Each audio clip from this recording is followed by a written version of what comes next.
So back in 2013 and 14, we were in a really bad situation because of a company that I had helped start. It was in a lot of legal trouble from certain business partners using lawsuits basically to try to intimidate other business partners to take over the company. And as a result, because I was on the board, they named me in a personal lawsuit, and they were going to come. Basically, they wanted to just destroy us and take away everything from us. So not only were we not getting a paycheck, now we were facing legal battles that we couldn't pay for, and we were concerned we were going to lose everything. So we were in survival mode financially for a while. And one of the things that we did was we started going out on heavy trash night and looking for treasures that other people were throwing away. And it was really cool because we lived in a house that was on a busy street. We right. didn't have HOAs. So for those of you that don't, an HOA is a homeowners association. Wonderful. And they can be good or bad, yes. But the neighborhood we were in didn't have them. So that meant we could have garage sales really easily. If you live in an HOA, you have to get permission if they even ever let you do it. Or a permit too. You had to get a permit to have a garage sale. We never did. So in order to survive, we started having garage sales because of where we lived. It was on a street that was very busy, got a lot of traffic, and we didn't have to have a permit or any kind of permission to have a garage sale. So we would start going out on heavy trash night, which is something our city used to do. And it's where people throw away junk or trash that would not normally fit in a regular trash can. And what ends up happening is many times people throw away things that they just don't want anymore, but they're not really trash. So you see people picking up metal for recycling, which we did. That was one of the ways that we made money. But we also started noticing that there were these objects, pieces of furniture and toys and things like that could be resold in a garage sale. So we started picking those up, and we came up with the name to call it Trolling. And the girls would come with us. We had a big Suburban at that time that had this DVD player in it. And so we noticed that people would put out their trash at different times in the evening, sometimes early, sometimes really late. Yeah. So our plan was to show movies to the girls because they were young, our kids, and that they'd be excited at first, but then they'd kind of like get bored with it after a while. So we would go to Dairy Queen. We'd go to Dairy Queen and get an ice cream cone, and it made it a fun event for them. And what they ended up saying years later was that they really enjoyed that. They have good memories of that. So and they learned to find treasure in things that not everybody sees too. There was a lot of hidden. There was one time we went out, and the girls really wanted some scooters, and we prayed before we went that they wanted scooters, and we prayed and we went out because we noticed when we would go out that we would learn to look for patterns. Yes. And the night that we saw the scooters, there were 2 scooters in 2 different yards. So there was 2 houses with 2 scooters each. Oh, I don't remember that. And that would often happen where different homes would be throwing away similar items, even if they weren't next to each other. They could be blocks or a neighborhood away.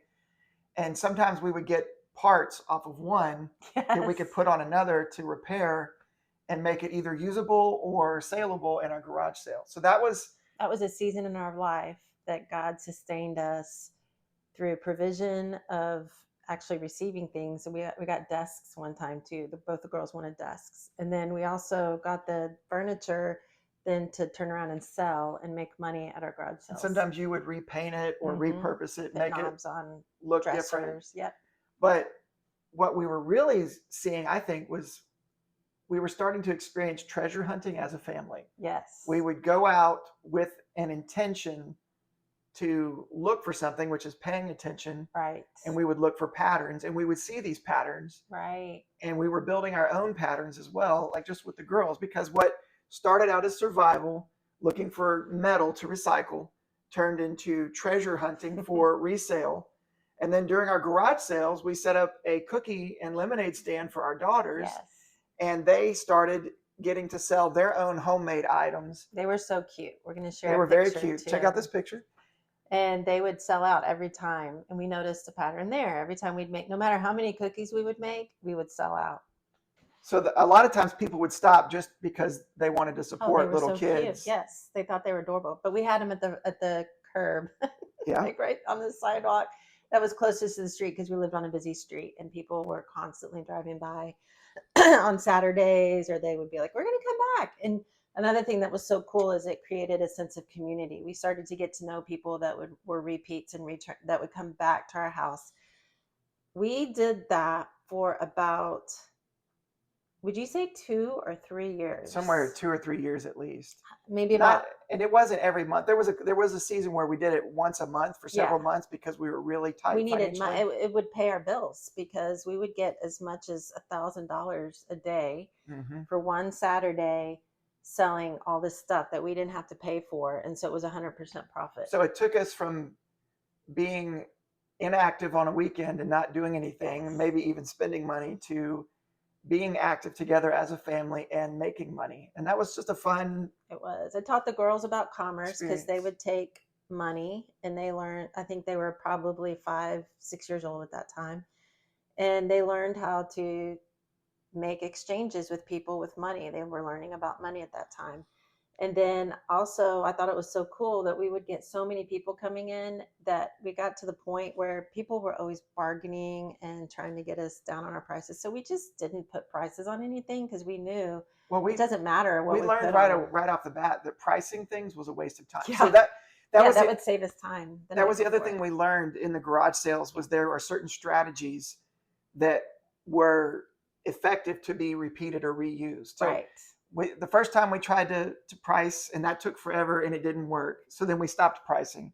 Then we started learning how to put certain items at certain places in the yard, and there was a Yes. flow. People would walk Yes. through, and they always ended up in one area. And it seemed like, and this happened, we would learn this by Mhm. accident. We would put like clothes in one area and furniture in another. Yep.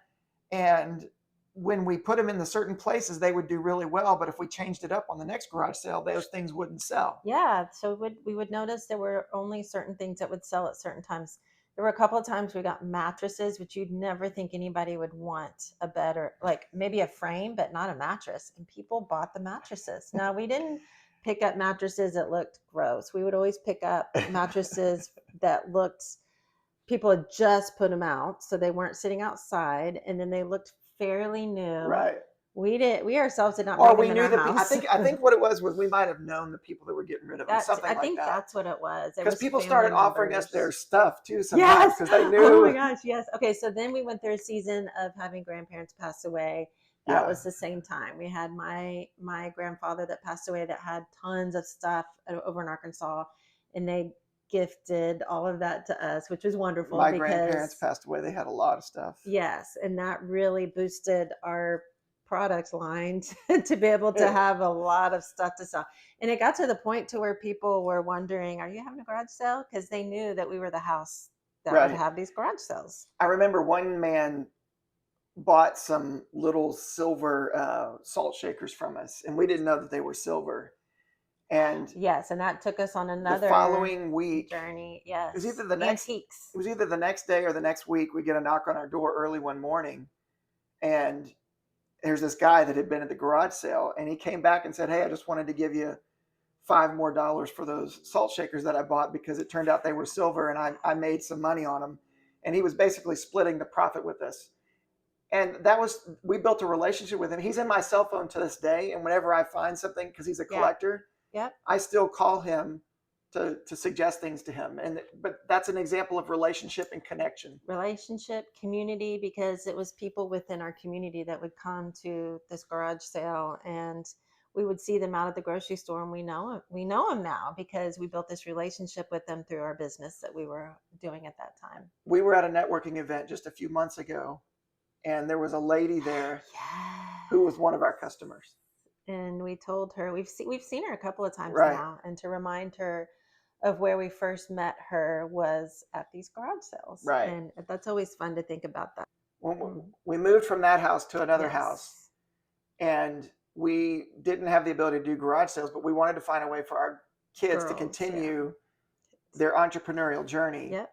So we started looking for things that they could do that were profitable or had the potential to be profitable, but they were not difficult or dangerous or time consuming. And another tip that we learned at this time from the garage sales, always start with what you have. Don't feel like you have to go out and build up a business from scratch and start buying a bunch of things, which there's nothing wrong with that.